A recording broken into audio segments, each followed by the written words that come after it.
寄ってらっしゃい、見てらっしゃい。闇芝居の時間だ。Olá, senhoras e geishas do meu canal do YouTube, beleza? Como é que vocês estão? Vocês estão de boas? Vocês estão tranquilos?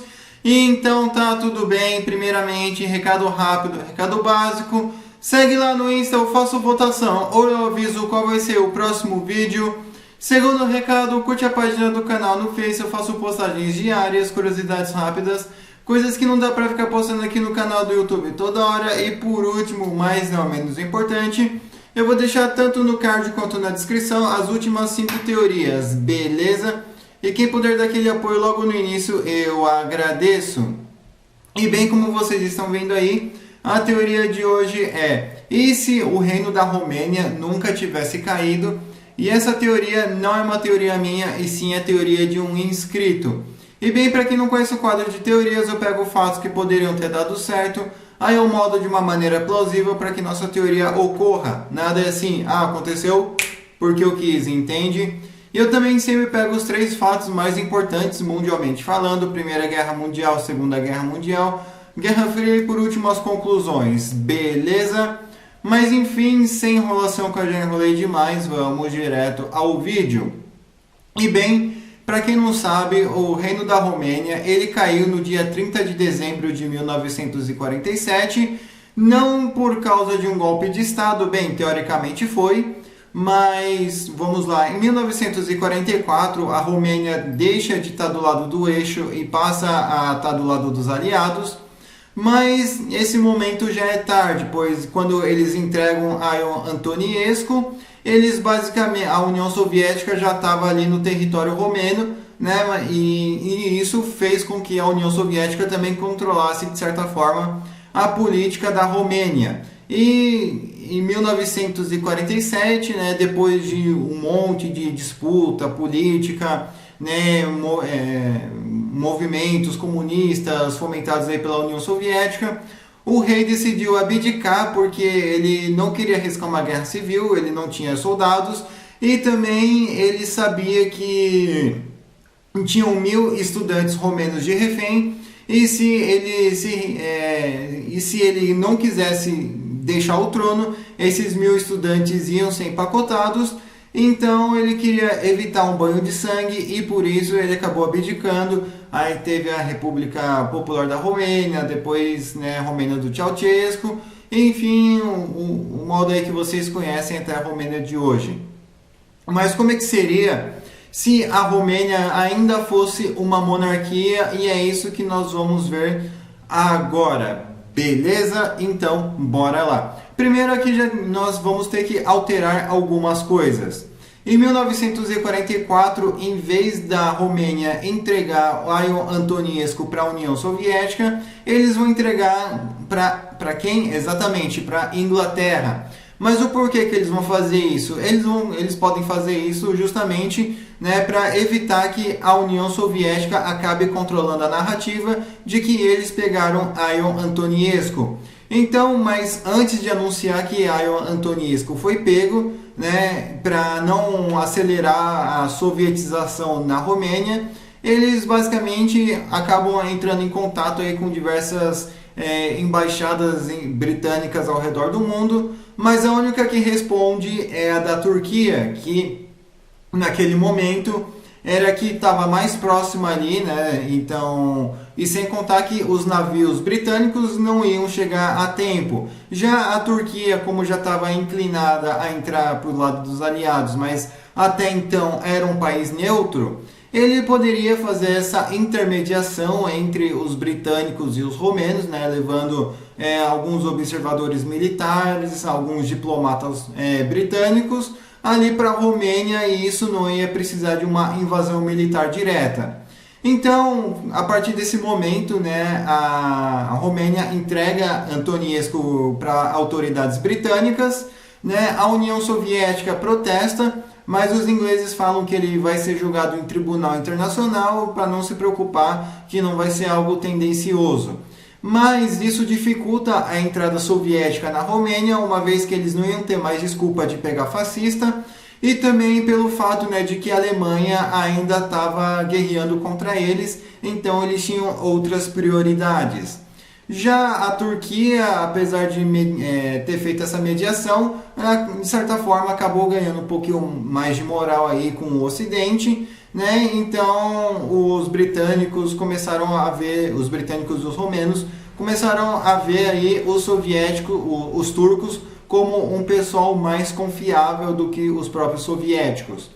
Então, já em 1945, né, quando a guerra acaba, a União Soviética não vai ter o controle da narrativa, não vai ter o controle da política e provavelmente, sim, vão ter alguns militares aí pela Romênia, mas eu acredito que não vai ser todo o território, vai ser talvez aí a fronteira aí com a Moldávia, né? Enfim, já que a Moldávia, de certa forma, é parte aí da Romênia. Então, meio que ia ficar meio confuso, mas ok. E como é que seria isso, né?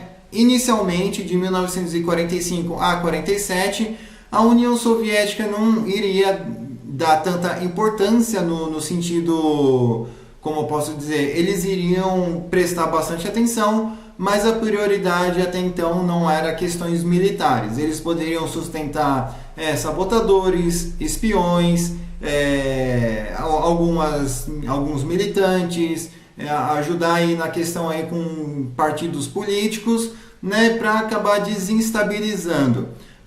E também, não só isso, mas como eles poderiam protestar contra a presença militar britânica no país, mas isso creio que a Inglaterra poderia meio que ir retirando aos poucos, né?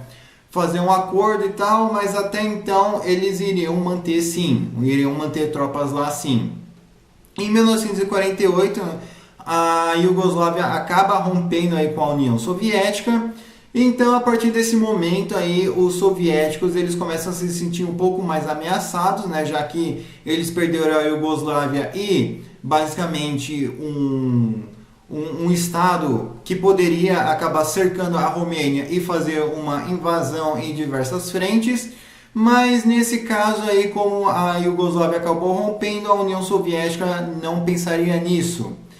A partir desse momento também, eu creio que a Turquia poderia dar apoio marítimo para a Romênia, não necessariamente militar, mas questões diplomáticas e talvez até mesmo acabar guiando ou sendo basicamente um segurança aí dos navios comerciais romenos, né, para evitar qualquer tipo de ataques, entre aspas, por engano.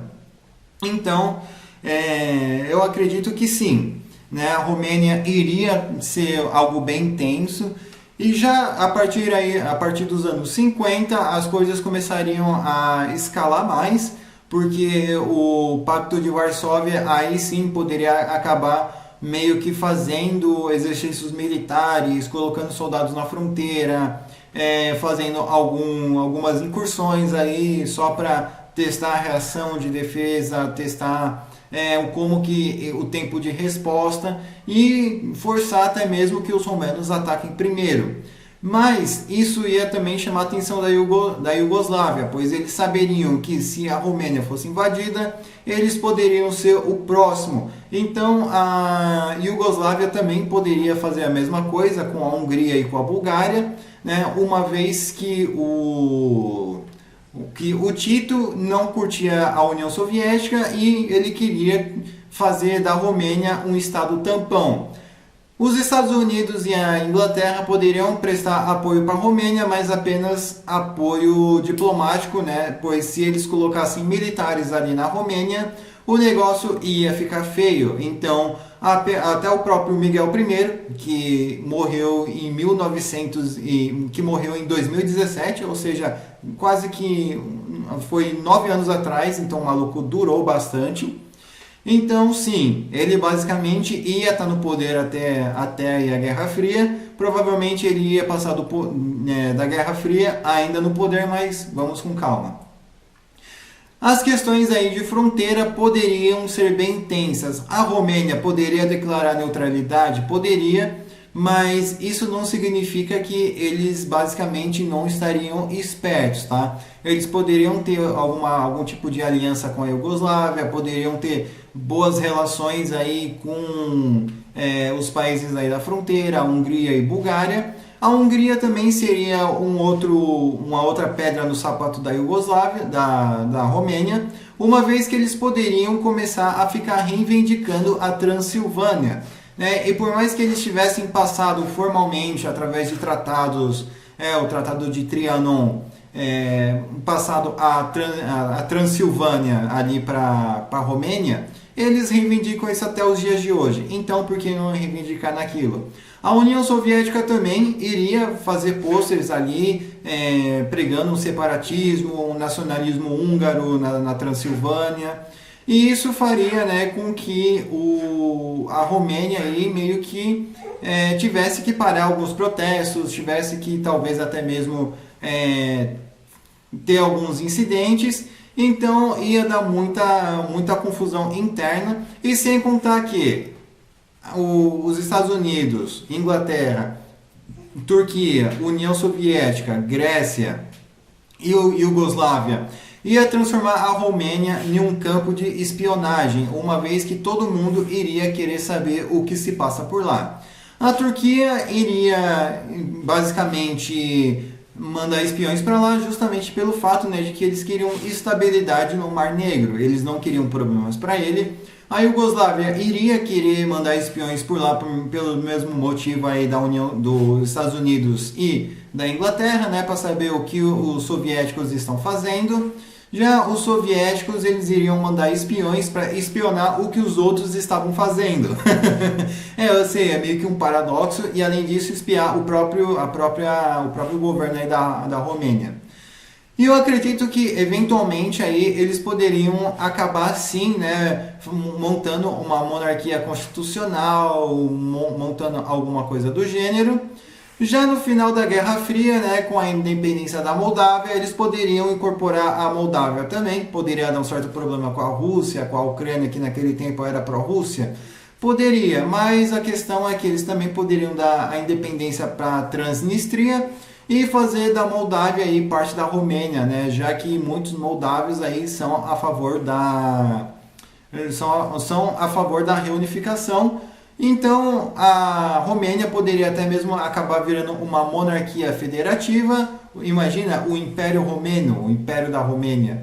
Então, com isso, e sem contar que, mesmo sendo parte de uma monarquia federativa, a Moldávia ainda aí teria sua autonomia, suas políticas internas, seus partidos, mas o rei seria um só. E depois da Guerra Fria, né, o Miguel I ainda iria estar vivo, e ele seria extremamente bem consolidado, né? Pois ele seria o rei que derrotou os fascistas, seria o rei que resistiu ao comunismo, então ele teria muita moral. E lógico que eu não sei como funcionaria aí a esquema aí de troca de rei. Monarquistas que de plantão, comentem aí como é que seria essa questão aí de troca de rei da Romênia, porque eu não entendo muita coisa. Então eu acredito que nos dias atuais sim, eles fariam parte da OTAN, né? Tanto a Romênia quanto indiretamente ou diretamente a Moldávia.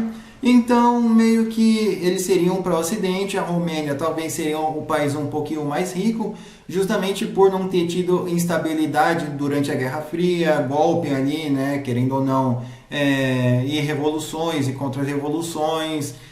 Incidentes, corrupção. Lógico que corrupção e incidente ia ter, mas talvez não como foi aí com o Ceausescu. Beleza? Enfim, espero que vocês tenham gostado. Não se esqueça, né, de curtir, compartilhar, se inscrever. Ativa a notificação aí. Não deixa de conferir os outros vídeos, tanto do card quanto da descrição.